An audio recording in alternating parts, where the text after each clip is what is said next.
यार यो ट्याक्सी अब ख्यालमै लम्मै तल झारिदियो यार। थेट यार पछाडि नआऊ भन्दा पछाडि आयो लम्मै झऱ्यो। अब के गर्नु यो सानो बाटोमा अब यो ट्याक्सी छिरायो।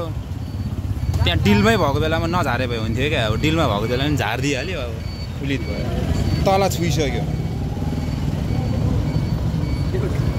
तल बिजोग भयो अब यार ट्याक्सी। त्यहाँ डिलमा भएको बेलामा नझारेको भए निस्किन्थ्यो ट्याक्सी।